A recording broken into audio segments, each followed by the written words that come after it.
Radyo Pilipinas. Radyo Publiko. Radyo Pilipinas. May dalawang mukha ang gutom na matagal nang kinahaharap ng bansa. Ang gutom ng magsasakang buong araw nagtatanim pero kapos pa rin ang kita. Ang gutom ng pamilyang walang maihain. Ang ugat ng problema, maraming dinadaan ng mga middlemen ang mga ani. Nagmamahal ang pagkain pero lumiliit ang kita ng mga magsasaka habang nahihirapang makabili ang mga pamilya.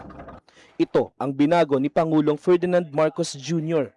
Ang presidente natin napakalinaw ng instruction sa amin noon, huwag kami bibili sa mga malalaking kumpanya. Unahin ang mga farmers co-op. Lahat ng mga benepisyaryo ng walang gutom, sa farmers co-op rin tayo humahango. So sir, yung farm niya, doon na kami bumibili. Noong nakaraang linggo, dinayo ng Pangulo ang South Cotabato. Kanyang ininspeksyon ang pagsasanib puwersa ng Department of Agriculture at Department of Social Welfare and Development para tiyaking mula bukid ay diretso na ang ani sa DSWD. Na-conceptualize ng ating Pangulo, mabawasan yung layers, lumaki ang kita for both the farmers and mas baba rin ang gastos for the consumers. Pinakinggan din ng Pangulo ang mga pamilya. Ngayon, mas makakain na talaga kami ng 3 beses sa isang araw. Kanin na. May ulam na sir, may protein na tayo eh. Ganito, hindi na kayo nag-aalala na lalo na kayo, ang dami ninyong pinapakain. Para sa Pangulo, ang food security ay hindi lang programa, kundi pangako na ang tulong ay pangmatagalan. Ang tawag namin, hindi na farm to market. Ang tawag namin dito, farm to table. Dahil tuloy-tuloy, mula sa mga farmer, dire-diretso na sa kanilang hapagkainan. Sa buong bansa, tuloy-tuloy ang trabaho. Isa-isang inaayos ang mga bagay na magpapagaan sa buhay ng mga Pilipino, tulad ng sama-samang pagkilos ng pamahalaan para sa siguradong pagkain sa bawat hapagkainan. Ito ang Presidential Broadcast Service. Radyo Pilipinas. Radyo Publiko. Ng bagong Pilipinas para sa bagong Pilipino. Naghahatid ng mahahalagang balita at impormasyon na guugnay ng pamahalaan sa sambayanan. Tulay sa himpapawid ng serbisyo publiko. Radyo Pilipinas. Radyo Publiko. Ang boses ng Pangulo. Sa Iloilo, Radyo Pilipinas. 585 AM.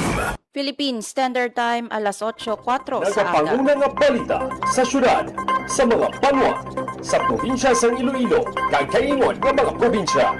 Mga pananawon sa likod sa mga balita. Inyong mabatian sa Radyo Pilipinas Iloilo News. Mga balita na magasugata sa inyong nga aga. Ginbantayan, ginsunod, gintipon sa Radyo Pilipinas Iloilo News Team. Gikan sa hulot balitaan. Diretso sa inyong palamatian. Yari ang Radyo Pilipinas Iloilo News.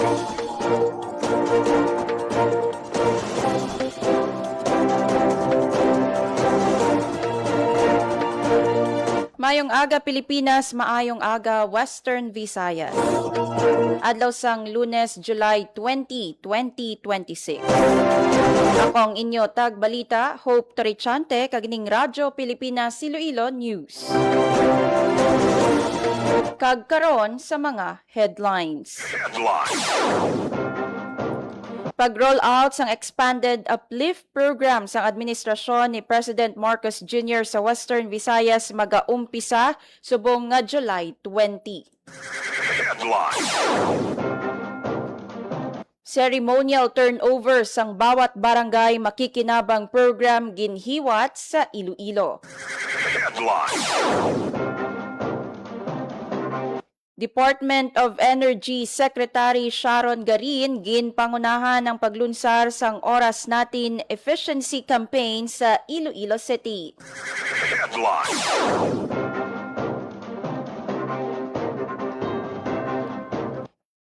Mga syudad sang Rojas kag San Juan nagpirma sang Sisterhood Agreement. DSWD target nga magatukod sang 12 kawalang gutom kitchen sa bilog nga pungsod sa 2027.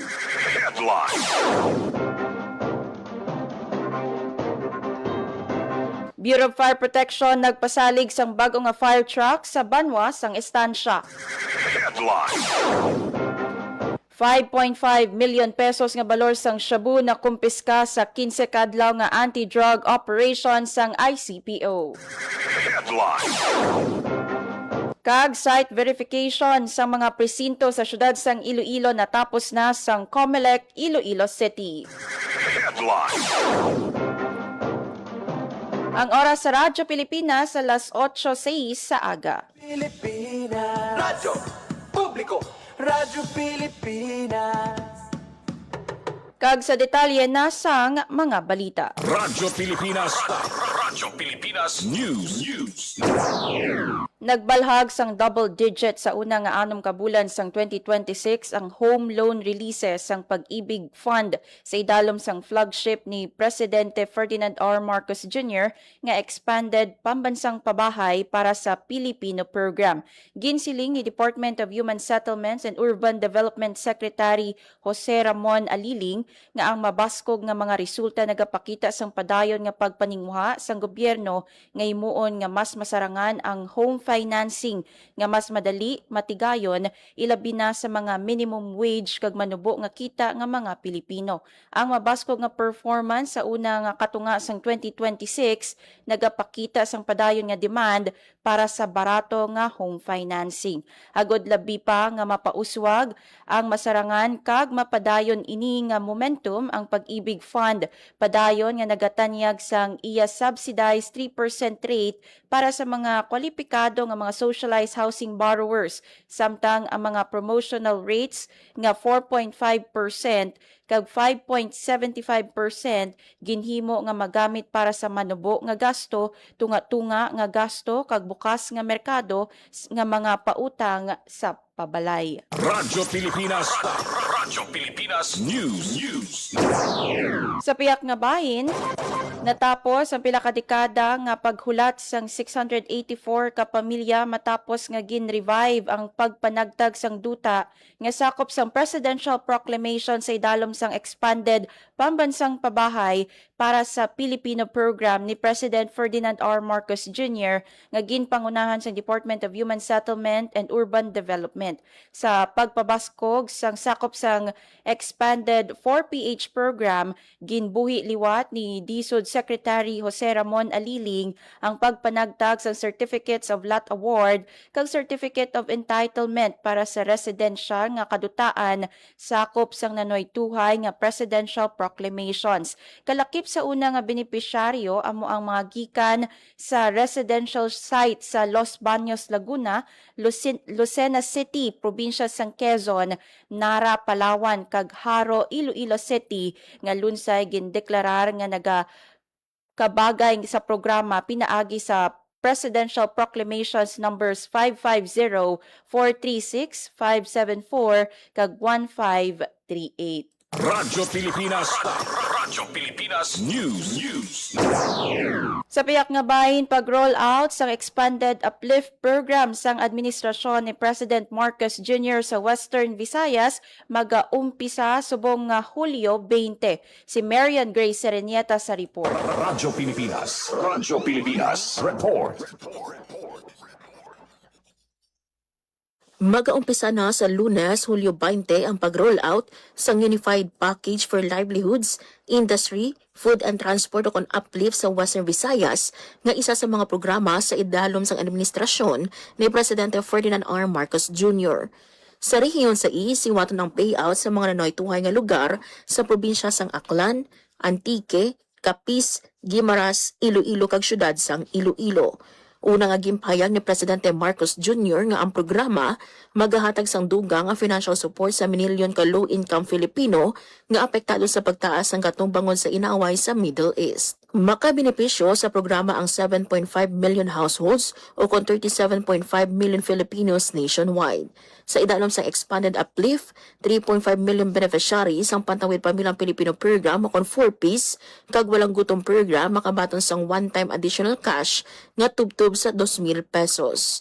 Magahatag man ang gobyerno sa 2.5 million poor kag near poor households nga gintumod sa idalom sang 2024 Community-Based Monitoring System o kung CBMS kag 1.5 million low-income workers kag ila pamilya nga ginvalidate sa Social Security System o kung SSS database. Ang mga benepisyaryo sa idalom sang CBMS kag SSS makabaton sang 2,000 pesos per month halin bulan sang Hulyo tubtob Disyembre. Para sa Bagong Pilipinas, man Grace Aranyata, Radyo Pilipinas, Radyo Publiko. Radyo Pilipinas. Radyo Pilipinas News. Ginhiwat sang Domingo, July 19 ang ceremonial turnover sang tig 200,000 pesos nga pondo para sa tanan nga barangay sa probinsya sang Iloilo sa idalom sang programa Bawat Barangay Makikinabang sang national government. Naglabot sa 1,721 ka barangay sa probinsya ang makapulos sa kabilugan nga 344.2 million pesos nga pondo halin sa Office of the President. Sa idalom sang programa, katunga o kon 100,000 pesos ang alokasyon sang bawat barangay ginpain para sa educational assistance sang 5 ka kwalipikado nga college students nga magabaton sang tig 20,000 pesos. Ang nabili nga 100,000 pesos naman para sa prioridad nga proyekto sang barangay. Kabahin ang ceremonial turnover sa selebrasyon sang Liga Day 2026 nga gintambungan sang masobra 15,000 ka barangay officials halin sa lain-lain nga banwa sa probinsya. Radyo Pilipinas. Radyo Pilipinas News. Ginpangunahan ni Department of Energy Secretary Sharon Garin ang pagpirma sang Memorandum of Agreement kaupod sa mga lokal nga panguluhan halin sa mga probinsya sa Panay, syudad sang Iloilo kag Mega World sa ginhiwat nga ceremonial signing sang Solar Solutions for Government Renewable Energy and Energy Efficiency in Program Buildings Program. Paagi sa Oras Natin Efficiency Campaign, ginainganyo ang mga konsumidor, lakip na ang mga pribado nga establishmento sa pagkinot sa pag-usar sang kuryente. Sa iya mensahe, ginpahayag ni DOE Secretary Garin sa pumuluyo nga upda ng ila panawagan nga mag-unplug kag mag-turn off sa mga appliances, suga kag mga electrical device sa sulod sang 1 ka oras kada Sabado halin alas 8 tubtob alas 9 sa gabi. Sa pagsunod sini, makakinot sa gastong konsumidor sa ila electric bill, mapangapinan ang palibot kag makabulig sa nation building pinaagi sa energy conservation. Ginpangabay man sini ang mga LGU nga iduso ang importansya sang energy conservation sa ila tagsa ka mga lugar. Isa naman ang Mega World Corporation sa taksakdang sang programa sa diin magluwas nga ila ginsuportahan ang renewable energy pagi sa installation sang solar energy sa ila mga pasilidad kag madamo pa nga mga kausa agud makakinot sa enerhiya. Radyo Pilipinas. Radyo Pilipinas News. LGU Dumaraw kag PhilHealth Capiz naghiwat sang Yakap Caravan. Si Marian Grace Serenieta sa report. Radyo Pilipinas. Radyo Pilipinas. Report. Naghiwat sang Yaman ng Kalusugan Program o kun Yakap Caravan ang lokal nga panguluhan sang Dumaraw Capiz sa pakig-angot sa PhilHealth Local Health Insurance Office Capiz.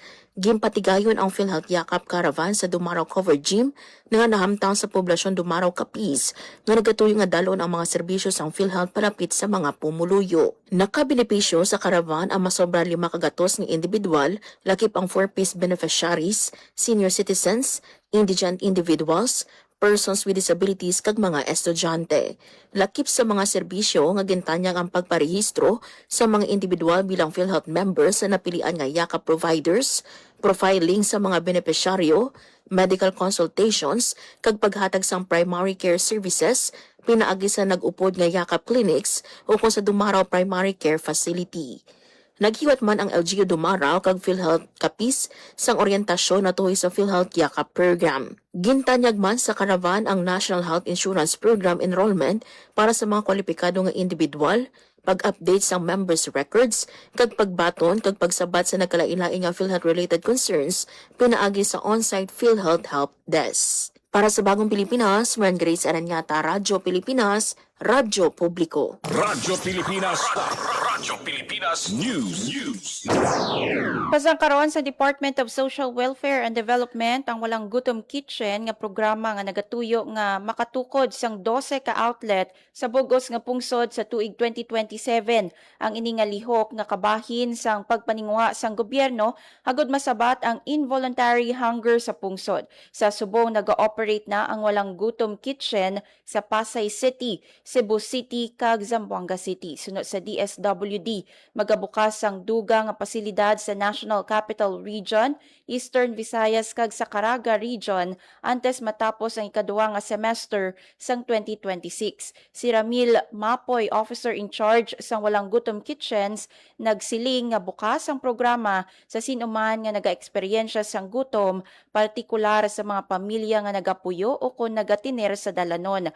Ang menu nagasunod sa mga pagsulundan sang Pinggang Pinoy sang National Nutrition Council nga nagapatod nga sang nagakaigo nga nutrisyon para sa tagsa ka nagakaon. Umpisa sang ginlunsar ini sang December 2024 ang kusina sang Pasay City nakaserbe sang masobra 306,000 ka pagkaon, samtang ang Cebu City nakahatag sang 6,666 ka pagkaon, kag ang kusina sang Zamboanga City nakaserbe sang masobra 3,000 nga libre nga pagkaon. Radyo Pilipinas.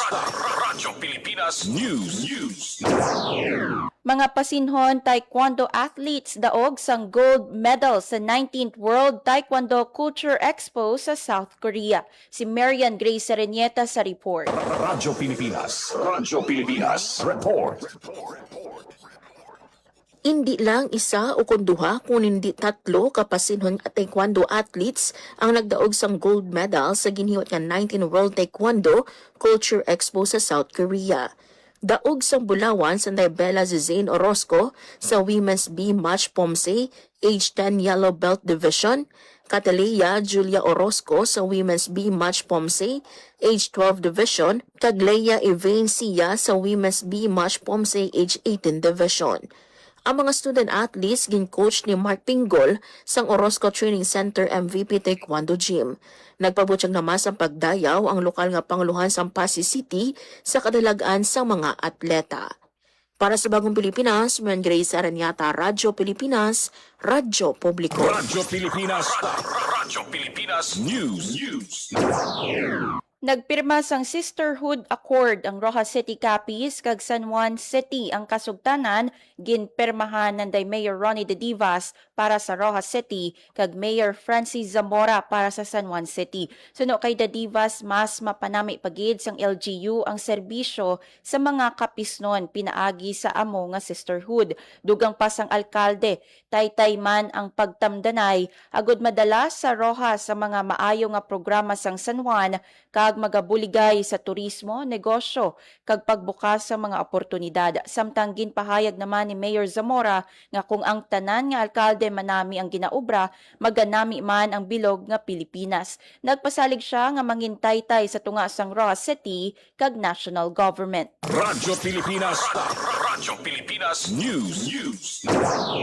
Samtang gin-anunsyo ni DILG Undersecretary for Public Safety Jed Patrick Mabilog nga nagpasalig sang isa ka bag-o nga fire truck para sa banwasang estansya ang Bureau of Fire Protection. Ini kasunod sang nangin hinon-ano ni Mabilog kaupod sanday estansya Iloilo Mayor Bianca Riquinto Espinosa kag Bureau of Fire Protection Region 6 Regional Director Edwin Vargas sa kinanglanon nga fire truck sang BFP Estancia. Nagpasalig ang Undersecretary nga komitido ang DILG nga magtrabaho kaupod ang LGU kag Bureau of Fire Protection para sa pagdulong sang serbisyo sa mga pumuluyo. Radyo Pilipinas.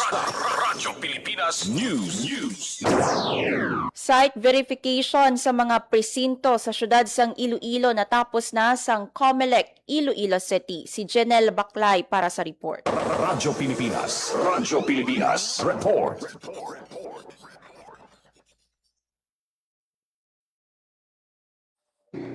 Nakompleto na sang Commission on Election Iloilo City ang pagpatigayon sang on-site verification sang mga presinto nga paggagamiton sa nagilapit nga barangay and SK elections. ginkandak aktibidad sang Election and Barangay Affairs Department kag Information Technology Department gikan sa COMELEC Main Office. Halin sa dong Hulyo 4, ginhiwat aktibidad bilang preparasyon sa naghilapit nga piniliay sa Data Project of Precincts nga datos sang COMELEC Iloilo City sa 180 ka mga barangay mayara sang 1,994 ka mga established precincts. 970 naman ka mga clustered o group precincts.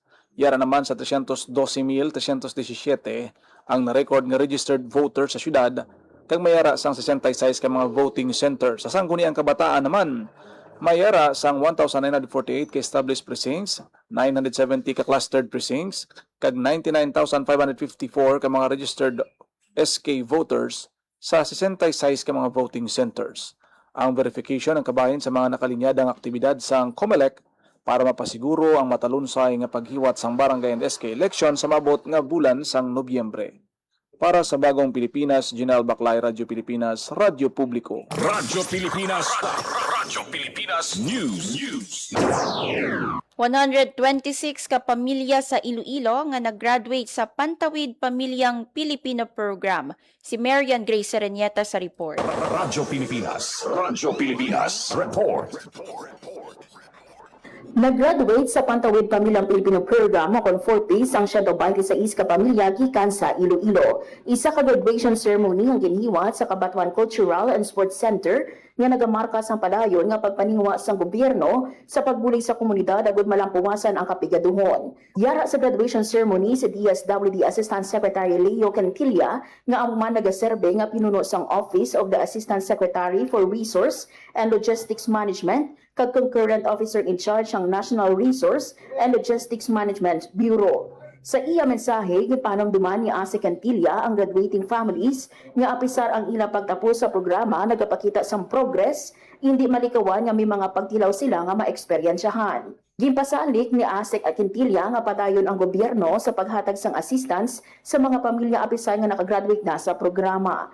Yara man sa kahiwatan sa DSWD6 Regional Director Joselito Estember, Assistant Regional Director for Operations Catherine Joy Lampreya, Assistant Regional Director for Administration Belenggi Boson, Iloilo Guimaras Provincial Link Emil Octavio Oralde, Kabatuan Mayor Elizalde Pueyo, 3rd District Board Members ang Iloilo nga si Jason Gonzalez, kag Municipal Social Welfare and Development Officer Loida Enriquez. Para sa Bagong Pilipinas, Marian Grace Aranyata, Radyo Pilipinas, Radyo Publiko. Radyo Pilipinas. Radyo Pilipinas News.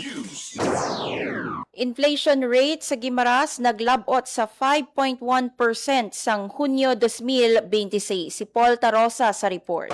Radyo Pilipinas. Radyo Pilipinas Report. Sa 5.1% ang inflation rate sa probinsya ng Guimaras ng Hunyo 2026 base sa datos ng Philippine Statistics Authority Guimaras. Ang mga commodities nga may dakong kontribusyon sa overall inflation sa Guimaras among food and non-alcoholic beverages nga may 4.2% nga inflation mas mataas kung ikumpara sa 3% sa Mayo 2026 kag may ara ini nga 77.3% share sa uptrend. Ikaduha naman ang restaurant and accommodation services nga may 2.6% ka inflation mataas kung ikumpara sa 1.5% sa Mayo 2026 kag may ara ini nga 7% share sa uptrend. Nagapangatlo naman ng education services na nakarecord sang 2% inflation. Mas mataas kung ikumpara sa negative 0.8% sa May 2026 kag may ara ini nga 5% share sa uptrend. Suno kay Guimaras Provincial Statistics Officer Nelida Lusare, nagsaka man ang inflation rate sa Guimaras, mas mahina ini kung ikumpara sa nasyonal nga level kag Western Visayas. Ang nasamit nga report, ginahimo sang PSA Guimaras sagud mahatag ang insakto kag timely nga impormasyon sa publiko natuy sa inflation rate sang probinsya kag ang epekto sini sa presyo sang mga balaklon kag mga serbisyo. Para sa Bagong Pilipinas, Paul Tarosa, Radyo Pilipinas, Radyo Publiko. Radyo Pilipinas. Radyo Pilipinas News. 5.5 million pesos nga balol sang shabu na kumpiska sa 15 kaadlaw nga anti-drug operation sang ICPO. Si Paul Tarosa sa report. Radyo Pilipinas. Radyo Pilipinas Report. Sa padayon nga kampanya kontra illegal nga droga sang Iloilo City Police Office naglabot sa 5.5 milyones pesos nga balor sang illegal nga droga ang nakumpiska sa 15 adlaw nga anti-drug operations. Ini ang nakumpiska sang ICPO sang Hulyo 1 tubtob Hulyo 15 subong nga tuig sa ginlunsar nga 34 operations. Naglabot naman sa 39 drug personalities ang nadakpan sa kapulisan base sa City Operations and Management Unit. Sa 39 nga nadakpan, 13 ang high-value individuals, 25 ang street-level individuals kag isa ka wanted person. Ang Iloilo City Drug Enforcement Unit ang nakarecord sa pinakadako nga nakumpiska nga naglabot sa 2.7 million pesos nga balor sang shabu. Suno kay ICPO Director Colonel Wilbert Parilla, ang nalabot sang ICPO nagapakita sang dedikasyon sang kapulisan kag sa mabasko nga partnership sa pumuluyo sa pagpapa sa problema sang illegal nga droga. Magapadayon ng masangkad nga operasyon sang ICPO para mahilway ang syudad sa illegal nga droga. Para sa Bagong Pilipinas, Paul Tarosa, Radio Pilipinas, Radio Publiko. Radyo Pilipinas. Radyo Pilipinas News. Nagpirma sa Memorandum of Understanding ang Iloilo Provincial Government kag Zoological Society of London, Philippines agod nga pabaskugon ang pagpangapin kag rehabilitasyon sang baybayon kag marine ecosystem sang probinsya. Ang agreement ginpirmahan ng Iloilo Governor Arthur Defensor Jr. kag ZSL Philippines Country Director Marie Edwina Garchitorena. Sa idalom sang kasugtanan, ang mga partido nagatrabaho o kon magatrabaho agod mabuhi ang mga bakhawan kag beach forest. Idumala ang marine protected areas kag suportahan ang coastal and marine resources. Magahatag sang technical assistance, training kag research ang ZSL Philippines samtang ang provincial government ang magapili sang site para tanuman sang bakhawan kag himuon nga beach forest. Radyo Pilipinas. Radyo Pilipinas News.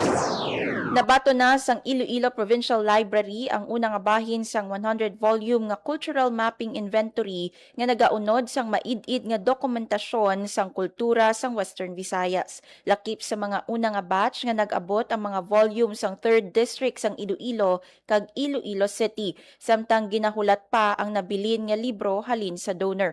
Ang 100-volume collection bunga sang cultural mapping sang Panay, Guimaras kag Negros Occidental Project nga ginpangunahan sang University of the Philippines Visayas.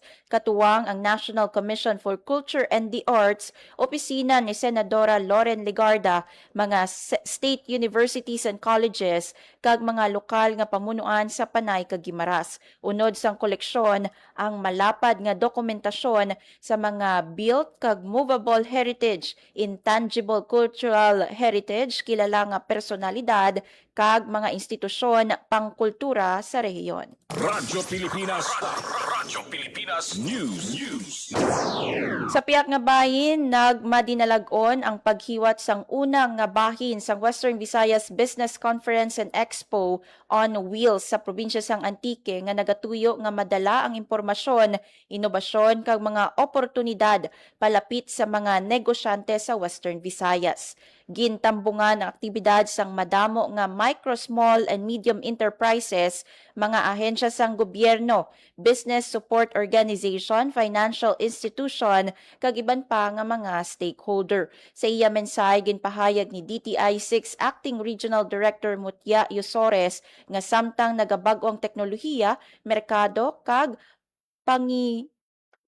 panginahanglan sang konsumidor, kinahanglan nga mapadayon sa pagbinuligay kag pagtuon ang mga MSME agod mangin mas mabakod kag handa sa mga pagpanghangkat sa palaabuton.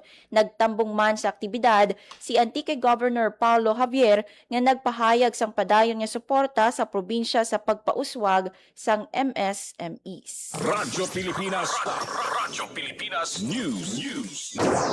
Ginhingadlan nga second placer sa Capture Fisheries category sang 11 nga Saad Community-Based Enterprise Summit ang Barangay Igbon Kasagan Association sa Concepcion, Iloilo. Ang padungog nagakilala sang bigkas sa ila dalayawon nga dedikasyon sa responsable nga fisheries management pangpalawigon nga resource utilization kag maayo nga community-based enterprise development. Ang summit nagaserbe nga platform para sa mga fisher folk organizations agod nga mapasundayag ang ila kadalag-an, mapaambit ang ila best practices kag may baluan ang mga ginpang-agyan sang iban pa nga community-based enterprises sa pungsod. Radyo Pilipinas. Radyo Pilipinas News.